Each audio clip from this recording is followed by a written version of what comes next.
Pour ce que j'ai ressenti durant ces 28 jours, beaucoup de choses. J'ai beaucoup pleuré sur ce chemin pour plein de raisons. J'ai pleuré à cause de douleurs physiques, en tout cas les premiers jours. Il y a un jour en particulier où j'ai pensé que je pourrais pas aller au bout et j'avais marché que je crois 4 ou 5 jours. Et je m'étais fait tout un film, j'avais une douleur dans le pied, je m'étais dit oh mais ça y est, on va me dire que il faut que j'arrête de marcher, qu'il faudra que je reste immobile tout l'été, j'avais dit que je partais un mois, je suis même pas arrivée à Conques et je m'étais fait tout un film et je pleurais toute seule sur le chemin, je douillais à chaque pas quoi. Et en fait bah non, c'était un truc inflammatoire, on m'a passé une pommade et puis ça allait quoi. Puis c'est une douleur que je connais maintenant, qui est sur le coin du pied, qui se réveille de temps en temps quand je randonne, qui s'est réveillé sur le chemin de Stevenson. Oui, ça fait mal, mais je sais que c'est inflammatoire et que c'est pas grave. C'est chiant, mais c'est pas grave. Donc bon, voilà, j'ai appris à connaître certaines douleurs qui parfois se réveillent. Je peux en avoir aussi sur les côtés du genou, des trucs comme ça, et qui en général sont là les premiers jours et après qui disparaissent. J'ai pu pleurer à cause de ça, j'ai pu pleurer d'émotion. Pour plein de raisons, par exemple des gens qui finissaient le chemin avant moi. Parce que ça j'ai beaucoup connu. Il y a juste eu une personne dans le petit groupe d'amis que je m'étais fait au départ du Puy-en-Velay qui allait jusqu'au bout avec moi, enfin jusqu'à Saint-Jean-Pied-de-Port. Merde, pardon. J'ai oublié de mettre mon portable sur silencieux. J'ai eu à me séparer en fait de pas mal de gens sur la route qui s'arrêtaient avant moi. Il y a eu notamment un matin où là je me suis retrouvée vraiment toute seule et c'était pas facile. Alors, j'ai pu pleurer, mais j'avais aussi une sorte de... J'ai connu une sorte de renfermement, c'est-à-dire que pendant 1 ou 2 jours, je voulais parler à personne. Personne d'autre que je croisais sur le chemin, parce qu'il y avait une part de moi qui se disait « Non mais ça pourra plus jamais être pareil, ça va être nul maintenant, je vais être toute seule jusqu'au bout. » Et en fait non, parce que j'ai rencontré d'autres personnes et ça a été génial et on s'est énormément marré et qui sont allés jusqu'à Saint-Jean-Pied-de-Port avec moi et c'était trop cool.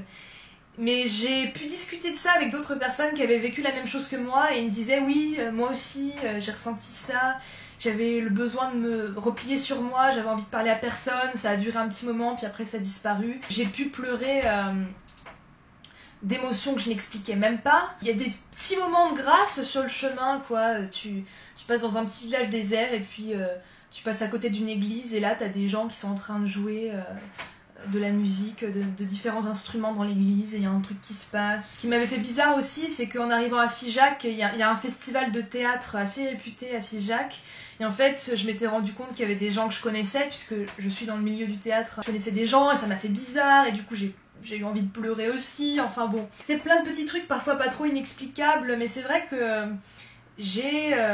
ouais, il y a beaucoup d'émotions qui ressortent. J'ai eu plein d'idées aussi, hein, parce que la marche, de marcher aussi longtemps, ça te fait faire...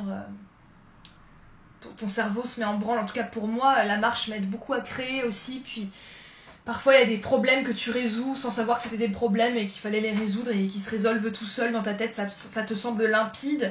Parce que c'est une sorte de méditation, hein, quelque part, je trouve, de marcher en pleine nature, dans le silence. C'est sûr que niveau émotionnel, je crois que là, t'es pas épargné avec le chemin, mais c'est génial, et puis c'est propre à chacun, surtout. La difficulté du chemin de Compostelle, c'est un chemin facile. En tout cas, cette voie-là, mais même je crois que à peu près tous les chemins de Compostelle ne sont pas trop difficiles. Quoique je dis ça, en fait, j'en sais rien, c'est un peu débile. Non, le chemin, la Via Podiensis, pas difficile. C'est pas un chemin technique. Ça peut être difficile dans la durée, hein, je dis pas que ça se fait comme ça, hop là, ça y est, non. Je suis pas en train de dire ça du tout, mais c'est pas un chemin technique. Après, voilà, tout va se jouer dans la durée, dans les nombres d'heures de marche dans la journée, plein de choses. Mais en tout cas, voilà, on peut y aller tranquille. Ça, j'en reparlerai dans l'équipement à emporter aussi. Mais c'est vrai que voilà, c'est pas un chemin difficile. C'est pour ça qu'il peut se pratiquer à peu près à n'importe quel âge et qu'il faut pas particulièrement une expérience... de randonnée pour y aller, et chacun après suit son chemin, mais voilà, ça ne nécessite pas une préparation extraordinaire, contrairement à d'autres GR beaucoup plus difficiles. Pourquoi je vous parle de ce chemin d'ailleurs? C'est pour, si vous ne l'avez pas fait, si vous n'avez pas marché dessus, je vous conseille, si ça vous tente, et je pense que pour une première randonnée, c'est pas mal. Alors sans aller forcément jusqu'à marcher 28 jours, mais je pense que pour une première expérience, c'est quand même vachement chouette, parce que déjà ce chemin est très beau, donc rien que pour ça, ça vaut la peine. Parce que, comme je le disais, il est pas difficile. Ça va être dans la durée que ça l'est, mais il est pas technique. Et puis parce que, au moins, on est sûr qu'il est quand même très bien balisé, qu'il est assez fréquenté, donc vous vous sentirez pas tout seul complètement, même si vous pouvez souhaiter l'être et que vous pouvez l'être, mais en tout cas voilà, si vous arrive une merde, hein, eh bien il y aura toujours des gens devant ou derrière vous, sauf si vous partez vraiment hors saison. Je crois que j'ai à peu près tout dit. Si j'ai oublié des choses, eh ben je compléterai avec une autre vidéo. Mais en tout cas, voilà, si jamais ça vous donne envie, et d'ailleurs, si vous êtes une jeune femme toute seule, n'ayez pas peur, ça ne craint absolument pas. Je dis jeune femme parce que j'ai pas rencontré tant que ça de femmes qui partaient toutes seules, et en général, c'était des femmes plus âgées, c'est-à-dire 50, 60, voilà, pas 20 ou 30 quoi. Donc j'étais la petite jeune du chemin et en plus toute seule, voilà, donc les filles, les femmes, allez-y, y a pas de problème, osez marcher seule, parce qu'il y a beaucoup plus d'hommes qui le font tout seuls. Donc les femmes, les filles, allez-y, allez marcher seul sur le chemin. Quand on est seul, on fait plus facilement des rencontres aussi, parce que forcément ça nous amène à aller plus facilement vers les autres. Je dis pas qu'il faut forcément faire le chemin tout seul, c'est une autre démarche que de le faire avec des amis, en couple ou en famille. Mais franchement, n'ayez pas peur. Femmes, n'ayez pas peur de marcher seule, en tout cas sur ce chemin. Ça ne craint pas. Voilà. Que je ne sois pas la seule représentante féminine à le faire. Hein? Allez, force et courage, vous pouvez le faire. Pas besoin d'une autre femme ou d'un mec pour vous épauler. Mais je dis pas ça pour mettre la pression, vous faites ce que vous voulez, c'est juste que j'encourage. J'espère que cette vidéo vous aura plu. N'hésitez pas à laisser un petit pouce en l'air si jamais c'était le cas, parce que psychologiquement ça me fait plaisir et puis que ça aide aussi pour le référencement, il est vrai. Si ce n'est pas encore le cas, je vous invite chaleureusement à vous abonner à ma chaîne.